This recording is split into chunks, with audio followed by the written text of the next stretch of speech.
Yang terhormat pimpinan dan anggota Komisi 5 DPR RI. Komisi 5 DPR RI mengadakan rapat kerja dengan Kementerian Pekerjaan Umum dan Perumahan Rakyat.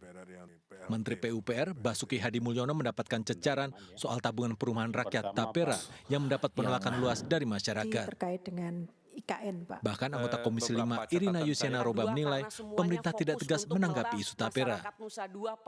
Kadangkala ada beberapa dari pemerintah yang mengatakan ya itu kalau yang mampu nanti untuk subsidi yang tidak mampu. Mohon maaf Pak, subsidi itu kewajibannya negara, bukan sesama warga negara memberi subsidi.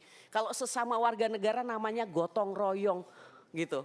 Dan alangkah malunya negara yang tidak mampu hadir untuk menjawab dari tantangan yang masyarakat hadapi. Banyak banget dibahas. Namun Basuki tidak menjelaskan detail mengenai subsidi silang yang dimaksud. Basuki hanya menjelaskan sudah banyak program pemerintah terkait perumahan rakyat. Semuanya untuk memenuhi backlog perumahan, terutama untuk masyarakat berpenghasilan rendah dan ASN.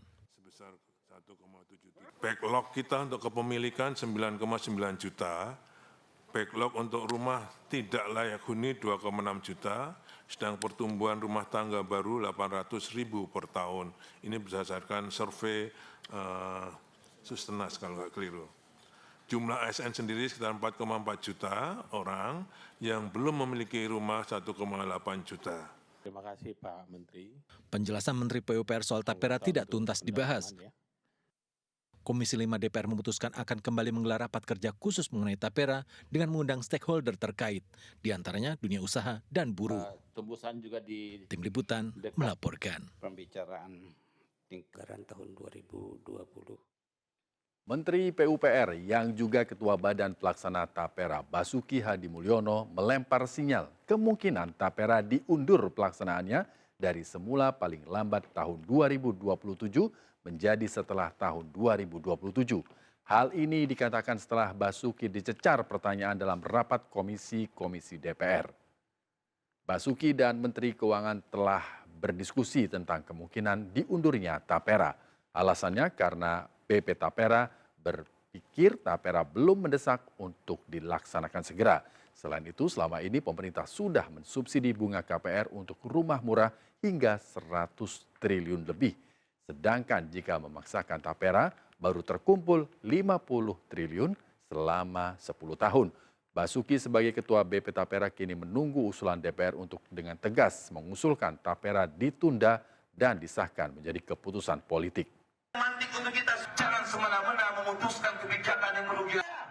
Ribuan buruh dari kelompok pekerja dari KSPI, KSPSI, KPBI, Serikat Petani Indonesia, dan Organisasi Perempuan Percaya melakukan aksi unjuk rasa di kawasan Patung Kuda, Jakarta, menolak program tabungan perumahan rakyat atau Tapera.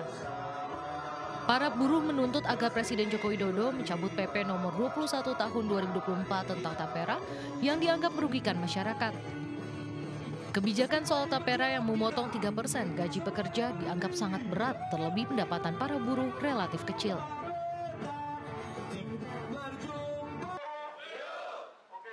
Aksi unjuk rasa menolak Tapera juga dilakukan para buruh dari berbagai organisasi buruh di daerah istimewa Yogyakarta yang mendatangi Dinas Tenaga Kerja dan Transmigrasi di Jalan Pajajaran, Maguwo Harjo, Sleman. Mereka menyampaikan aspirasinya terkait dengan kebijakan potongan upah untuk Tapera. Para buruh menilai potongan terus dilakukan, namun rumahnya tidak akan diperoleh meski sudah menabung lebih dari 10 tahun.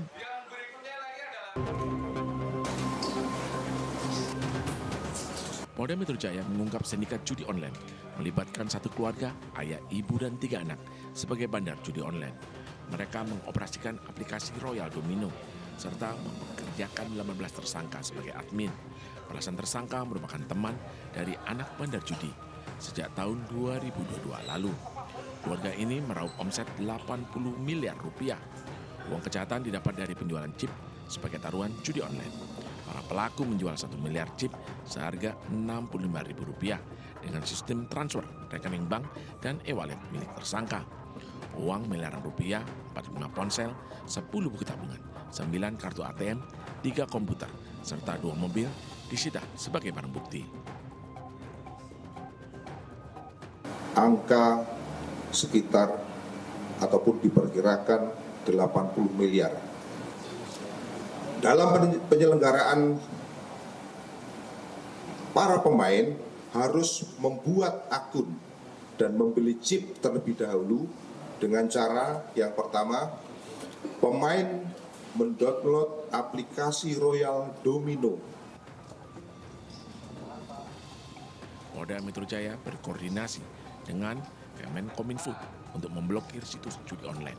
Para tersangka dijerat pasal berlapis, terancam hukuman 20 tahun penjara. Dari Jakarta, Helmi Sajempati melaporkan.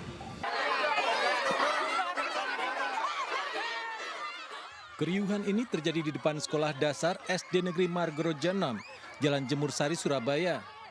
Ratusan murid sekolah histeris ketika Wakil Presiden terpilih Gibran Rakabuming Raka membagi-bagikan susu dan buku tulis gratis.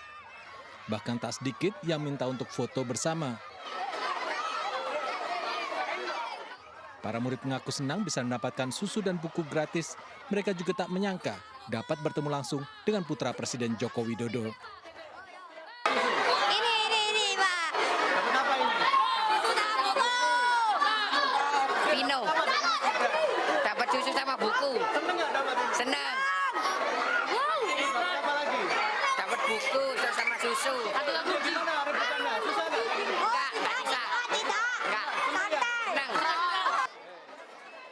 Pembagian buku dan susu gratis dilakukan usai Gibran mengunjungi kediaman bakal calon Gubernur Jawa Timur, Khofifah Indar Parawansa, di kawasan Jalan Jemur Sari.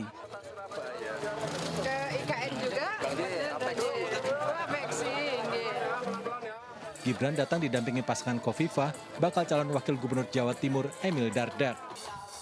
Gibran menyatakan selain bersilaturahmi, juga menyampaikan ucapan terima kasih kepada pendukungnya dalam Pilpres lalu. Sebagai imbal balik, Gibran minta mesin pemenangannya untuk tetap panas.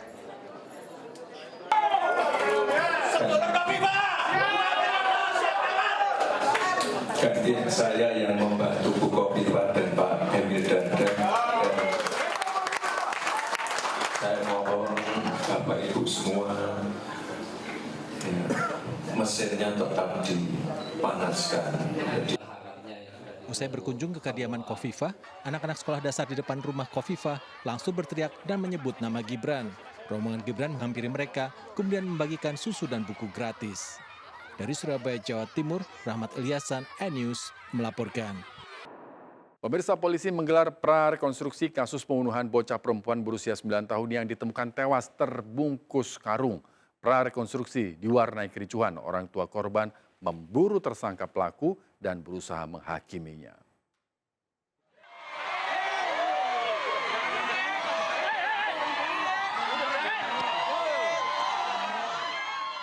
Kericuhan ini terjadi di tengah-tengah prarekonstruksi yang digelar di Bantar Gebang, Bekasi. Tersangka pelaku pembunuhan dikejar dan nyaris dipukuli oleh orang tua korban.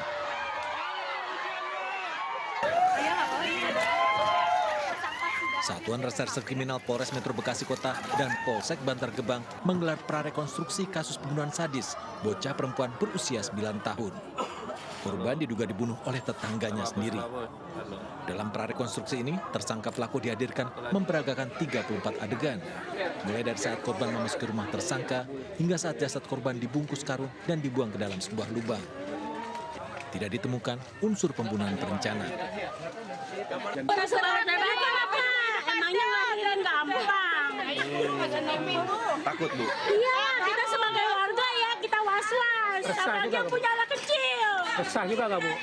Resah lah, takut ada komputer. Iya, Pak. Kita ngerasain gimana kalau kehilangan anak. Orangnya aja nggak punya hati nurani.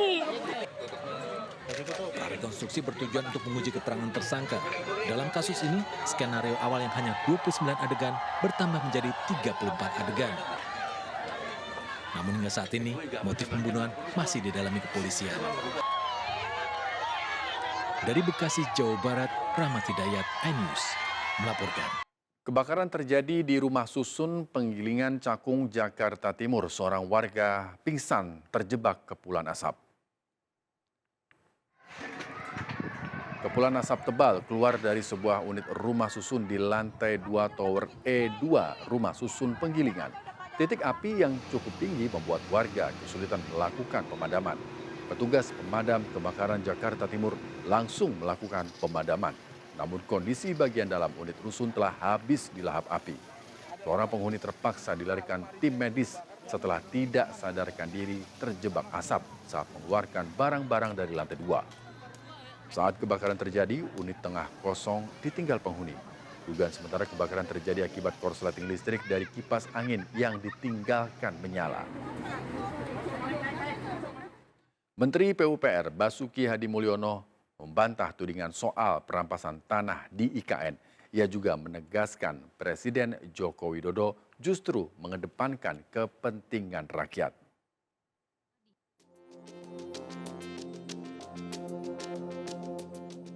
Saat ditemui di Istana Kepresidenan, Menteri PUPR sekaligus PLT Kepala Otorita IKN Basuki Hadimulyono membantah adanya perampasan tanah di Ibu Kota Nusantara, Kalimantan Timur.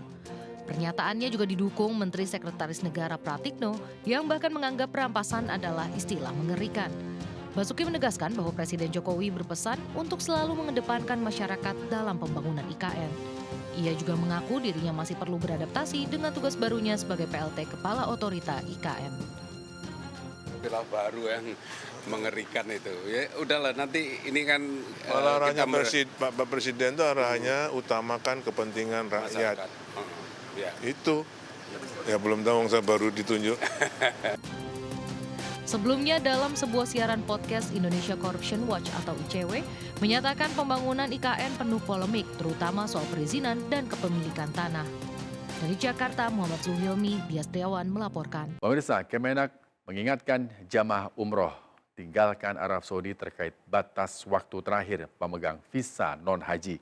Jika melanggar aturan ini, maka jamaah akan berurusan dengan otoritas Arab Saudi mendapat sanksi denda dan deportasi. Berhaji menggunakan visa haji merupakan syarat dari pemerintah Kerajaan Arab Saudi bagi jamaah di seluruh dunia yang akan datang ke Tanah Suci. Jelang penyelenggaraan puncak ibadah haji, pemeriksaan visa haji dan tasreh surat izin memasuki kota Mekah diperketat. Pemerintah Arab Saudi pun menetapkan 6 Juni sebagai batas waktu terakhir jemaah umroh dan lainnya yang tidak memiliki visa haji untuk meninggalkan Mekah. Sedangkan bagi pemegang visa ziarah dengan berbagai jenisnya tidak boleh masuk dan tinggal di Mekah mulai 15 Zulkaidah sampai 15 Zulhijjah 1445 Hijriah.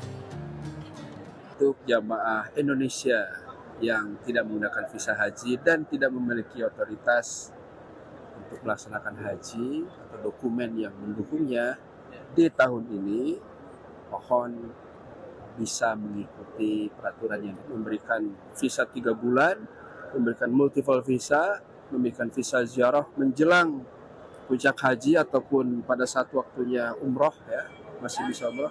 Tapi juga mereka sudah menegaskan mulai tanggal 6 ya harus meninggalkan Makkah. Sebelumnya tercatat 80 WNI terjaring razia visa non-haji, 19 orang dilepaskan, 5 ditahan dan 56 lainnya dideportasi. Arab Saudi memberlakukan sanksi bagi yang melanggar aturan ini berupa denda Rp10.000 atau 42,8 juta rupiah. Pelanggar juga akan dideportasi ke negara asal dan dilarang memasuki Arab Saudi selama 10 tahun. Dari Jeddah, Arab Saudi, Suhud Nur Fadli melaporkan. Sejumlah peristiwa dan kasus kriminal terjadi di sejumlah daerah, antara lain pria menyerang polisi dengan senjata tajam di tengah konser musik ditangkap.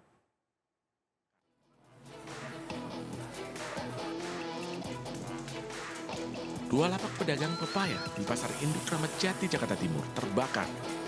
Api berasal dari korsleting listrik pada kipas angin di lapak buah. Kerugian ratusan juta rupiah. Razia parkir liar digelar di Jalan Pilihan Raya, Jakarta Selatan. Banyak pengendara ojek online kocar-kacir menyelamatkan sepeda motor mereka. Sejumlah sepeda motor ditinggal pemiliknya diangkut ke Kecamatan Cilandak. Polisi menjadi korban penikaman dalam konser di lapangan Dwi Tunggal, Kabupaten Rejang Lebong, Bengkulu. Pelaku 24 tahun mengacungkan senjata tajam ketika kerusuhan terjadi di tengah konser.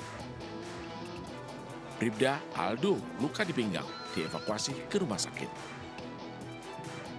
Suami istri tewas dalam kecelakaan di Kepanewon, Galur, Kulon Progo, Yogyakarta.